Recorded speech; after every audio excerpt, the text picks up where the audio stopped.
Hello, everyone, and welcome to Full Time, where we take you around the world of soccer, locally, regionally, nationally, and internationally. The Full Time podcast is presented and powered by 91 Network. You are listening to Season 6, Episode 5 of Full Time. I'm your host, Daniel Scarpino, and with me is our co host, Gitano Gallo. Before we begin today's show, we'd like to take a moment to thank our sponsors. The Full Time Podcast is sponsored by Little Caesars Pizza. With their 2 locations in Sault Ste. Marie, Ontario, you can download and access the Pizza Portal app so you can enjoy a delicious hot and ready pizza from Little Caesars today. The Full Time Podcast is also sponsored by Sioux Sports. To check out Sioux Sports and all of their articles, announcements, and streaming platforms, including True Host Media and True North Radio, visit SiouxSports.com as well as Sioux Sports TV on YouTube, Facebook, TikTok, and Instagram. We remind our listeners that recordings of Full Time occur weekly or bi-weekly, and uploads to all of our platforms for public viewing and listening occur weekly or bi-weekly as well. Folks, we welcome you back to Full Time, where we get to have a discussion about the sport that connects us all. G, how are you tonight, my friend? I'm doing good, Scarp's got my goal for the year in outdoor this season this week, so I'm excited about that. And yeah, doing great. How about you? I'm doing good, man. Speaking of footy, I'm banged up and sore from the week that was, but I am doing very well myself. Thank you. And congrats on the goal as well, by the way. Thank you. In today's show, we will discuss the summer transfer market, the Club World Cup, and the MLS. As always, if anyone would like to listen to our previous content, please check us out at Full Time on all platforms of 91 Network. And without further ado, Gitano, and to everyone who has taken the time to tune in here today, let's kick off.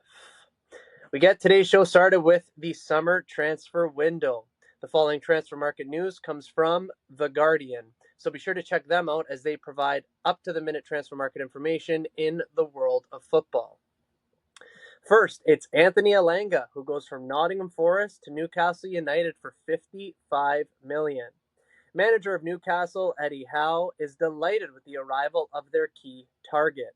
The 23-year-old has been hailed as an exciting talent and a unique attacking threat. Gitano, what do you think about this signing?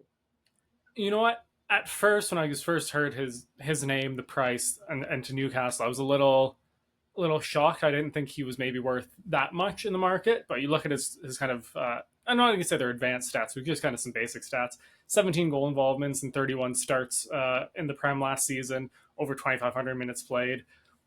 It's actually kind of pretty decent, not going to lie. Yeah. So I think it's pretty much, I would say, like a fair value transfer. Everyone kind of wins here. I think it's a really good move for Newcastle, kind of not just kind of resting on the laurels of, we have, the Saudi ownership who's willing to spend money, and like they have a couple of good players. Alexander Isaac obviously is the key guy, but really like providing him support as well, especially in the attack. I think it's just a great move. I think it's a good move now, but I also think it's a good move for the future because there's already whispers and discussions that Alexander Isak might be out the door sooner rather than later. Probably not this season, but almost certainly next. So I think it's some good planning from an attacking perspective moving forward to get pieces in now, just in case if Isak does eventually leave. So I also like this move for Newcastle, absolutely. Nani Madueke goes from Chelsea to Arsenal for a fee of $48.5 million. Mikel Arteta is pleased to secure the signature of what he believes is one of the most talented wide forward players in the Premier League. Madueke says that he will be unfazed by the new challenge as he signs on a 5-year deal. Gitano, there's a lot of mixed reviews on this one, but what is your take? I mean, if you want to kind of use the direct comparison of Elanga, so he had 10 goal involvements in 27 starts, about 2,000 minutes, so slightly less production, slightly less minutes, so a slightly smaller fee. I think it's fine. I don't think there's anything wrong with it. I don't think it's the worst transfer ever. Do Arsenal still need to sign probably a couple more players? Yes, but I'll let you speak to that.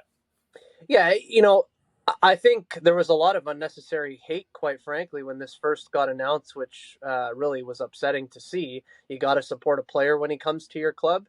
So I'm okay with this, to be perfectly honest, but I came to the realization with the fee and with what was put on Arsenal's website, given that this is going to rise to somewhere in the ballpark of $52 million with the add-ons, And Madueke said in his presser that he plays from the left. So you're not going to get brought in for this amount of money to sit on the bench or go behind Saka from the right. So the way I see it is going to be Saka, hopefully Victor Gyökeres or a striker of some kind, and then Madueke from the left. So I'm perfectly okay with this. I think we need to give this player a chance. He's obviously got good quality. He's very reputable, and he can play from both sides of a front three. So I'm perfectly okay with this, and I hope that all the fans of Arsenal can get behind it as well, because the players do need the support. Alvaro Carreras goes from Benfica to Real Madrid for 43.4 million.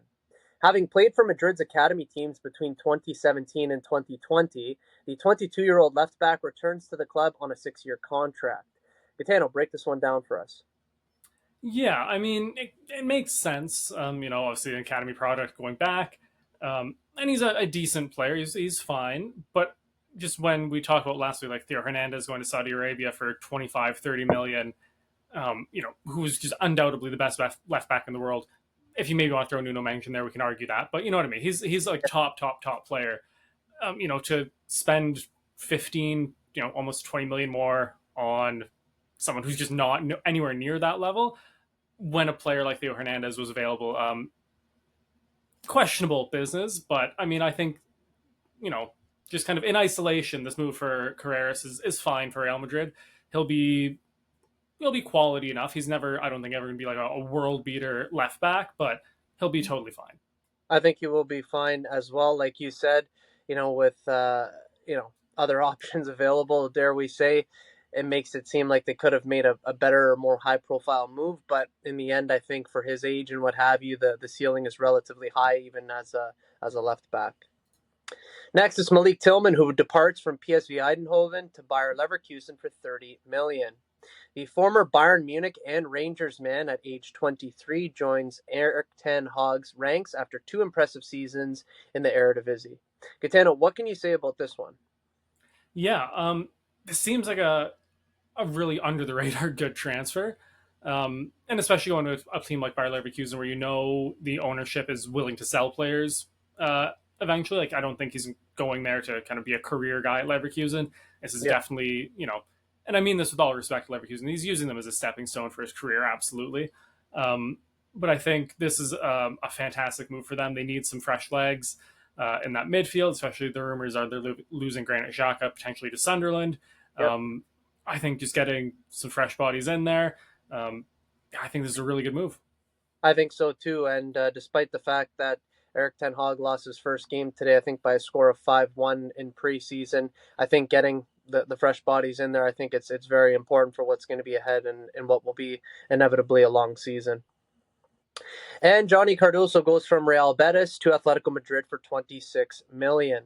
Cardoso was a standout performer last season at Real Betis, who reached the Conference League final. The 23-year-old earns a high-profile move on a 5-year deal. Gitano, a good move for the player and the club, would you say? I think so. He's got that perfect Atletico Madrid attitude that he's ready to kind of snap a guy in half if he has to, or just if he wants to. Works really hard off the ball. I think Diego Simeone is going to absolutely love him. Yeah, right profile of player for the right club. I would agree with that.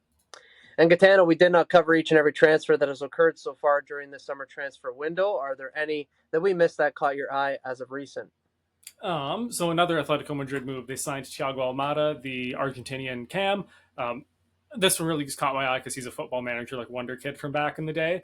So to see him finally make the big step up into Europe, I'm really excited for it. I don't think he'll ever reach the heights of my Manchester City football manager save, but I think this is a fantastic move for him. We've seen Argentinian attackers do fantastically at Atletico Madrid.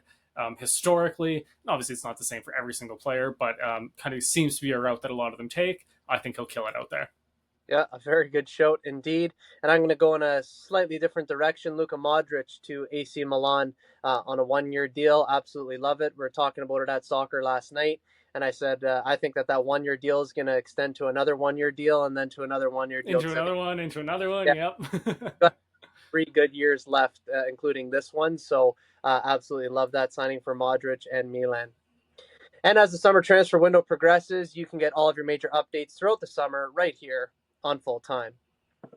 Moving along, it is the Club World Cup that is all done and dusted, with the final between Chelsea and PSG having wrapped up this past Sunday. In a rather shocking turn of events, it was a scoreline and result that most wouldn't have predicted. Two goals in the space of 8 minutes for Chelsea's Cole Palmer would see the Blues up 2-0 by the half-hour mark. And on the stroke of halftime, new signing Joao Pedro got himself another goal to put Chelsea up 3-0. From there was nothing left apart from PSG attempts, a Joao Neves red card, and a Chelsea blockade. Chelsea goes on to win the Club World Cup, defeating PSG by a score of 3-0. Gee, it wasn't the result that you, me, or most people would have expected or predicted, but Chelsea get it done and in pretty admirable fashion, shall we say. What are your thoughts on the final, sir? Yeah, I mean, I feel like it very much followed the kind of what I've been saying, at least about Chelsea this season, is like they've been kind of awful, or I guess last season, technically, that they Yeah, were just kind of awful, but every once in a while they just remember that they're Chelsea Football Club and that they're all really good. yeah, Like fantastic players, like great coach, like, and that feels like that's what this game was. They just like went out on the field like, oh, like yeah, we're actually like we can do this. It's just PSG. Like it was crazy, like the switch that we've seen, from a performance like that to what we saw, for most of the Premier League season from them. Yeah, just really out of nowhere. It's why I don't like playing Chelsea anymore. I never hated it, but you never know what you're going to get. You're either going to crush them 6-0 or they're going to crush you 6-0. There's no kind of in between with them right now. And it's really frustrating. But yeah, this was just a fantastic performance from them. Really just nullified everything that PSG, has done all season long, in terms of specifically like their counterattack and their press. They just kind of played right through them. It was pretty impressive to watch. yeah. It was incredibly impressive. I would say, particularly that first half, and both of Cole Palmer's goals were basically an exact replica, and then Joao Pedro showing his quality once again. Like you said, with Chelsea, you just don't know what you're going to get on a game-to-game basis. But if they can get things clicking and dialing in, they're going to be a pretty scary outfit in the Premier League. And it's interesting how you go from last season, like you said, technically where they're kind of meh, eh, and then you come to the Club World Cup, and then this final, all of a sudden the dialogue starts to change, and people are saying, between Manchester City, Arsenal, and Liverpool, could we throw Chelsea now in the equation for this upcoming season to win a Premier League if they continue to play like that? And it's hard to say no, because they did put on a very good performance and deservedly won the trophy. And of course, Gitano, that is a wrap on the Club World Cup. What would you give it, G, in terms of a score out of 10 for this tournament? I would give it a solid 6.5. I think it was, fun enough that I enjoyed watching the games. But I also like that it wasn't like too serious. Like when Man City went out, there wasn't like I wasn't like heartbroken and crying on the couch, because I will do that when we go to cup competitions. Like the general discourse around teams going out wasn't too volatile. It very much was a friendly tournament, handled like a friendly tournament. It was fine. Yeah, and you know what? I'm just going to go slightly lower than you. I'm going to give it a pass. I'll go 5 or 5.5. I just think that there was some of the things surrounding the Club World Cup that probably could have been better, like the attendance for one, the timing of the games probably as well could have been a little bit better. So I don't really necessarily think that the football was so much the problem. I actually enjoyed a lot of the games that I did get to watch, but there were just things surrounding the tournament that I thought could have been run better. But first time that this has kind of been run in this format, if you will. So I'm sure that if and when the next time it does come round, which it will, it'll be a little bit better. So I'll give it a 5 or a 5.5. But nevertheless, G, been fun covering this one with you, my friend. Absolutely. Hopefully the first of, well, I wouldn't be upset if this wasn't the first of many, but hopefully Yeah, the first of many. right. You said it right. The MLS continues to tick along as teams have just over 10 games left to play for the season. As things stand in the East, it's Philadelphia who hold top spot with 46 points. Just below them is Cincinnati with 45 points. And third is Nashville with 44 points.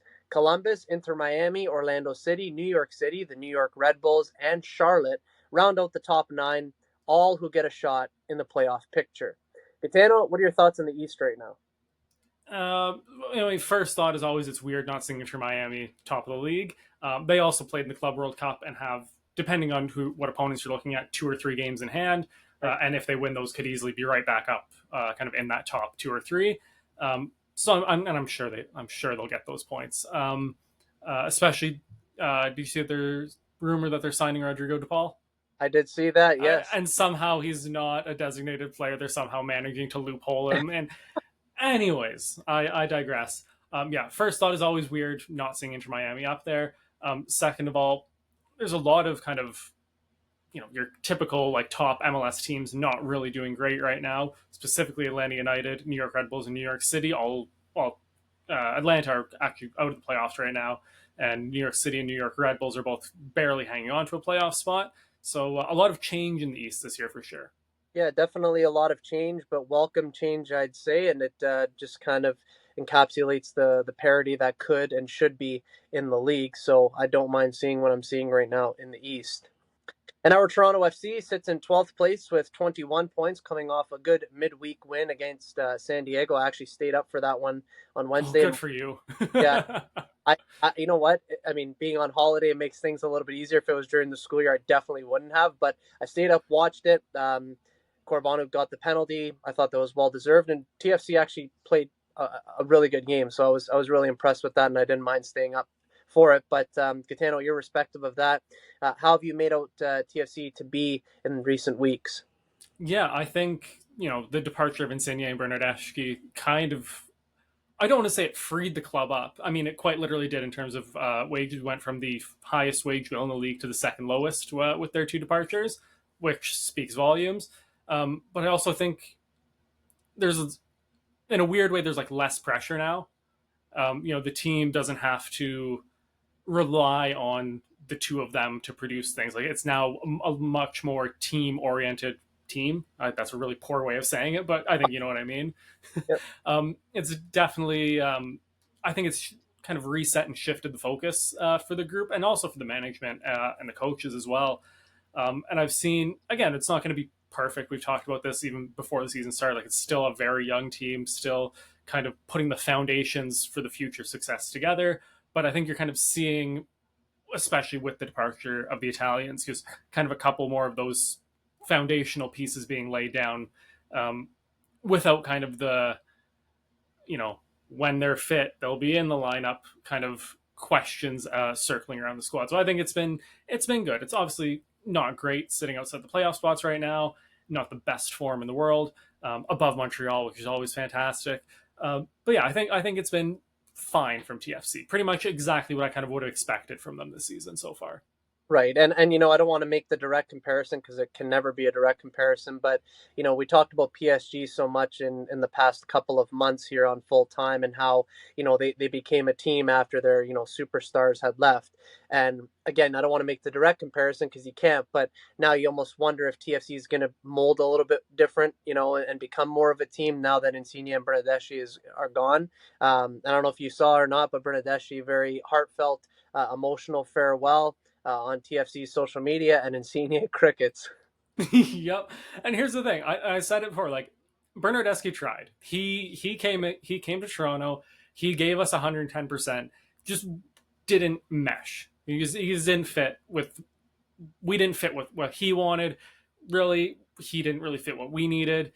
He gave it 100% effort. He bought into the city's culture, which I always love. Like Yep. you saw like Jermaine Defoe famously didn't buy into anything Canada at all. But, you saw Bernardeschi, like he was at Leafs games, he was at Raptors games, he was at Jays games, he was trying to be involved. So I do kind of feel bad that he left. I do wish him all the best. I think he's off to Bologna, if I'm correct. Oh yes. Um, so yeah, that's like it's a bummer to see a guy who kind of loved it here go. Um, so yeah, I appreciated the heartfelt goodbye. And if he ever comes back to TFC or ever comes back to Toronto and they show him on the camera, he'll get a warm round of applause. And Senye definitely will not. He'll get chased out of BMO Stadium with baseball bats.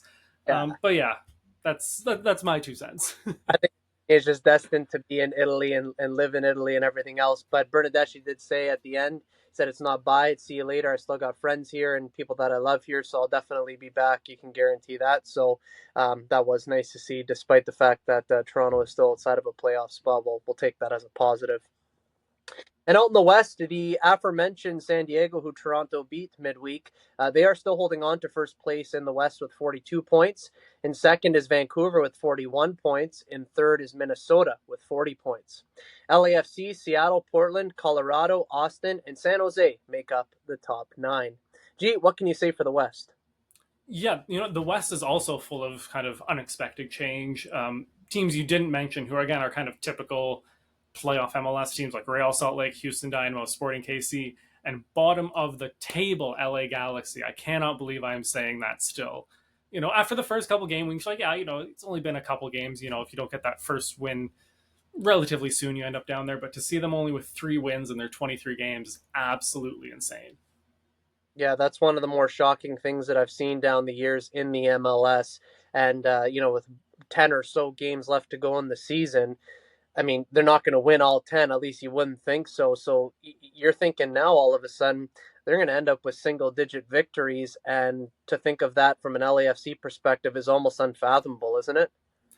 Like, it's just insane. They are, and again, like, they didn't have massive like roster issues either. That's the thing that kind of blows my mind. It's not like they had a bunch of guys leave and like everything's kind of gone terribly. Like, they still have, if I can pull it up here, give me 1 second. Like, their roster is still one of, on paper, the best in MLS. First of all, Greg Vanney is the coach, one of the best in the league, probably one of the best on the continent. Like, and I know they've had a couple injuries, like Ricky Puig's ACL's done. He's basically done for the season. But like, just you look at this roster, and it is just full of kind of MLS. I don't want to say like I'm trying. They're the top end like MLS players. They're not quite world beaters, but they're top high end MLS players. It's just insane that they have, with a couple of injuries, just completely fallen off a cliff here. Football, where anything can happen. We say it all the time on Full Time, and yet still we sit here sometimes and we're shocked, even though we shouldn't be. But yeah, staggering to see them at the bottom of the table. And we have to keep a close eye on that because that'll be one of the major talking points, I'd imagine, come the end of the season if they stay in the basement. And as the MLS season rolls on, you can get all of your Major League Soccer updates, news, and information right here on Full Time. This is Daniel Scarpino and Gitano Gallo, and you are listening to the Full Time Podcast on 91 Network. A reminder that Full Time is sponsored by Little Caesars Pizza and Sioux Sports. Check out the Pizza Portal app for a quicker, easier way to get your next hot and ready pizza from Little Caesars. And be sure to check out Sioux Sports at siouxsports.com and Sioux Sports TV on YouTube, Facebook, TikTok, and Instagram. Ladies and gentlemen, that is Full Time. As we bring today's show to a close, we want to extend our thanks to all of you for tuning in. Your support is much appreciated. Gee, good work tonight, sir. Excellent work as well, Scarps. Always fantastic to record with you. It's a little bit of an odd recording time for us normally, but it's kind of a nice way to round out the week. I agree with that, man. A great way to round out the week, and for me, it wouldn't have it any other way, so thank you very much. A reminder to our listeners that the next episode of Full Time will be recorded the week of July 28th, 2025. So Gitano and I were going into our 2-week off season, if you like. And that show, of course, is going to be exclusively a look at the summer transfer market, and that'll be just about it. But as always, we will keep everyone in the loop with all the happenings in the world of football. For weekly content, make sure to hit like, follow, and subscribe to all platforms of 91 Network on YouTube, Spotify, Apple Music, Facebook, Instagram, X, TikTok, Podbean, and Spaces at suittoday.com. For Gitano Gallo, my name is Daniel Scarpino, and thank you for tuning in to Full Time. We look forward to seeing you at kickoff next time back here on the Full Time Podcast and 91 Network. Best always.